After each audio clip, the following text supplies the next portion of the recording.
एक बड़ी प्रसिद्ध कथा है, आपने भागवत की कथा सुनी होगी, सुनते ही रहते हैं, क्षेत्र में भागवतें होती हैं। भस्मासुर को वरदान किसने दिया था, जल्दी बोलो। आडवाणी जी ने? अच्छा, शंकर जी ने दिया था। थोड़ा हमको कम सुनाई देता है इसलिए, अन्यथा मत लेना। भस्मासुर को वरदान दिया था भगवान शंकर ने। अच्छा, जब शंकर जी ने भस्मासुर को वरदान दे दिया तो भस्मासुर भस्म करने के लिए आमादा हो गया कि शंकर जी को हम भस्म कर दें। क्यों भाई? भस्मासुर ने ऐसा इरादा बदला कि हम शंकर जी को भस्म कर दें, क्योंकि हो सकता है कि ये वरदान दूसरे को दे दें तो भाई जो हमें दिया है अब और कोई आएगा उसे भी देंगे, फिर तीसरा आएगा उसे, और जब भस्म कर देंगे तो हम ही रहेंगे सब कुछ। क्यों भाई? जो कुछ रहेंगे सो हम ही रहेंगे, बाकी इनको भस्म किए देते हैं। इसलिए उसने यही उपाय। एक बात बताएं आपको, यही तो समस्या है। क्या बतावें आप? बड़ी समस्या है, बड़ी जटिल समस्या है। जैसे सास बैठी है, बहू बैठी है, दोनों कथा सुन रही हैं। अब बहू चाहती है कि सास के जितने भी अधिकार हैं वो मुझे मिल जाएं, ठीक है ना, मिल जाएं। लेकिन कभी तुमने ये सोचा कि प्रयास करने पर सास के अधिकार बहू को नहीं मिलेंगे, सेवा करने पर मिलेंगे। किससे मिलेंगे? सेवा करने। दबाव पूर्वक अधिकार लेना ये अन्याय है, बोलो है कि नहीं? दबाव पूर्वक कभी अधिकार नहीं लिया जाता है। अधिकार सेवा और सरल स्वभाव से अपने आप मिल जाता है। सेवा हाथों से हो, स्वभाव में सरलता हो, अपने आप हैंडओवर हो जाएगा पूरा पावर, बोलो हो जाएगा। प्रयास करने की जरूरत नहीं पड़ेगी। तो सीधी सी बात यह है कि भस्मा, ऐसे ही बेटों के लिए कह रहा हूं, बेटा यदि बाप से दबाव पूर्वक अधिकार लेना चाहे तो ईमानदारी से बताओ, दबाव पूर्वक अधिकार बाप देगा बेटे को?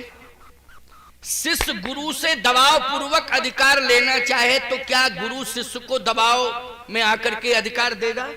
नहीं देगा। लेकिन सेवा और स्वभाव में कितनी बड़ी ताकत है कि सेवा यदि बेटा करता है, सरल स्वभाव बाप के सामने उसकी प्रस्तुति देता है, तो अपने आप बाप प्रसन्न होकर अपने अधिकार उसको दे देगा, बेटा अब तुम ही संभालो। ऐसे ही शिष्य अगर सेवा करे, सरल स्वभाव हो, विनम्रता उसके जीवन में हो, गुरु के संपूर्ण अधिकार शिष्य को मिल जाते हैं। ये नियम है। ऐसे ही भस्मासुर को अगर वरदान मिल गया था शंकर जी के द्वारा, तो ईमानदारी से बताओ, भस्मासुर के मन में यह भाव आना चाहिए था कि हम इनकी और सेवा करें तो और वरदान मिले। क्यों? यही भाव आना चाहिए था कि नहीं? जैसे बाप ने अगर बेटे को अधिकार दे दिया है, अब कि वो सीधा हाथ धरता और भस्म वरदान। अब समस्या इस बात की कि भागे शिव जी, बहुत बड़ा संकट, बचाओ बचाओ बचाओ बचाओ। अब संकट मोचन है भगवान। जैसे याद किया है कि हे प्रभु मेरी रक्षा करो रक्षा करो रक्षा करो रक्षा करो, भगवान ने देखा कि भोले बाबा बहुत परेशान हैं, बहुत बड़ा संकट आ गया। पार्वती जी बोली बचाओ बचाओ, नहीं हम जिंदगी भर बेकार। क्यों भाई? पति ही भस्म हो जाए तो ईमानदारी से बताओ पत्नी की क्या कंडीशन होगी? सबसे बड़ा दुख तो यही है कि नहीं, बोलो? सबसे बड़ा दुख जो है नारी के जीवन का, ईमानदारी से बताओ पति वियोग होता कि नहीं? 2-4-10 दिन का वियोग ही बहुत बड़ा हो, तो जिंदगी भर के लिए वियोग हो जाए, ये सबसे बड़ा संकट है। पार्वती जी ने कहा बचाओ बचाओ, रक्षा करो रक्षा करो। भगवान ने कहा कि तुम समझाती नहीं हो भोले बाबा को? क्या ज्यादा भांग खिला दी थी जो ऐसा वरदान दे दिया भस्मासुर को कि वो खुद ही वो पलट के भस्म करने को तैयार हो गया? अरे आप थोड़ा सा समझाया करो कि इस तरह के वरदान मत दिया करो। पार्वती जी बोली बाद में पंचायत निपटेगी, ये तो महाराज पहले तो बचाओ। अब आप अभी से कह रहे हैं, पता नहीं तब तक भस्म ना कर दे कहीं। अब जो होगा सो बाद में देखा जाएगा, लेकिन प्रार्थना है आपसे कि आप तो रक्षा करो मेरे पति की। इधर भोले बाबा कहें बचाओ बचाओ बचाओ। भगवान विश्व मोहिनी का रूप धारण किया। बोलो, परम सुंदरी बन के आए। भगवान शंकर के अस्तित्व को बचाने के लिए, संकट को दूर करने के लिए, ईमानदारी से बताओ, नारायण नारी बन गया कि नहीं बन गया? बोलो, क्या बना? नारायण नारी बना। भोले बाबा की रक्षा करने के लिए रूप बदला। बोलो, बदला कि नहीं बदला? नारायण से नारी बन गया, वो सुंदर रूप बना करके आ गया। और जैसे सुंदर रूप बना के आया तो भस्मासुर से कहा, रुको रुको रुको, ये बाद में कर लेना सब काम, पहले मुझसे बात तो करो। मैं तो तुम्हारी ही तलाश कर रही थी, तुम्हारे जैसा सुंदर संसार में कोई है ही नहीं। मैं तो तुम्हारी खोज कर रही थी, तुम्हारे जैसा संसार में कोई सुंदर है ही नहीं, तुम्हारे जैसा प्रभावशाली संसार में कोई दूसरा है ही नहीं। ये सब बाद में हो जाएगा, पहले मुझे देखो। भस्मासुर ने कहा कि ऐसा सुंदर रूप भी मैंने पहली बार देखा, पहली बार देखा। भगवान परम सुंदरी के वेश में हैं। भगवान ने कहा कि मैं भी पहली बार ही देख रही। भाई यही कहना पड़ेगा, ये तो नहीं कह सकते कि देख रहा हूं, नहीं तो सब लीला गड़बड़ हो जाएगी। नहीं हो जाएगी? क्यों भाई? बोलो भाई, क्यों लीला गड़बड़ हो जाएगी कि नहीं? भाई कोई भी महिला का रोल अदा करे तो उसको महिलावाची संबोधन से बोलना पड़ेगा कि नहीं? उसके शब्द कौन से निकलेंगे? महिलावाची शब्द होंगे। उन्हीं शब्दों से वो अपना परिचय दे सकता है। व्यक्ति भले ही वो पुरुष हो, लेकिन अभिनय अगर वो कर रहा है महिला का, तो उसके शब्द भी महिलावाची होंगे कि नहीं? जैसे रामलीला में आप देखते हो, तमाम सखी का रोल अदा करते हैं कि नहीं?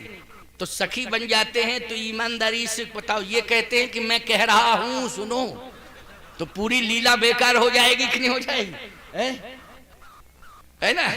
तो भगवान ने भी, क्या बात है साहब, नारायण नारी बन गया।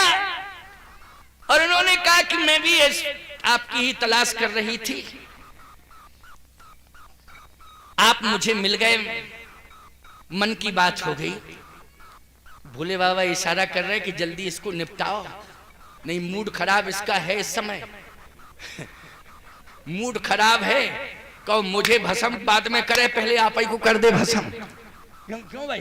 भाई हाथ में अगर कोई बंदूक लिए हो, ओहो बेवकूफ, और कारतूस लगा हो उसमें, और कोई बीच में निपटारा करने के लिए आए कि रोको रोको रोको रोको, तो मूड की बात है। कहो कहेगा अच्छा तुम बीच में आए, पहले तुम्ही को निपटाए दे, तो गड़बड़ हो जाएगा कि नहीं हो जाएगा? सब काम गड़बड़ हो जाएगा, है नहीं? तो भगवान शंकर ने कहा ज्यादा बात करने की जरूरत नहीं, मूड खराब है इसका, हो सकता है कि आप ही के ऊपर हाथ धर देगा, इसलिए आप तो अपने आप को भी बचाओ, मुझे भी बचाओ। भस्मासुर ने कहा कि मैं बहुत प्रभावित हूं, बहुत प्रभावित हूं, और मैं वर्ण करना चाहता हूं। क्या? बिल्कुल, लेकिन मेरी इच्छा है कि आप एक बार नच के दिखाओ मुझे मेरे सामने। तो ऐसा है ना, मरता क्या ना करता, है नहीं? यही तो कंडीशन होती कि नहीं, मरता क्या ना करता। तो कहे कि नच के दिखाओ। तो भस्मासुर बोला बिल्कुल नचना तो नहीं आता है, क्योंकि कभी नचे नहीं, नचना नहीं आता है।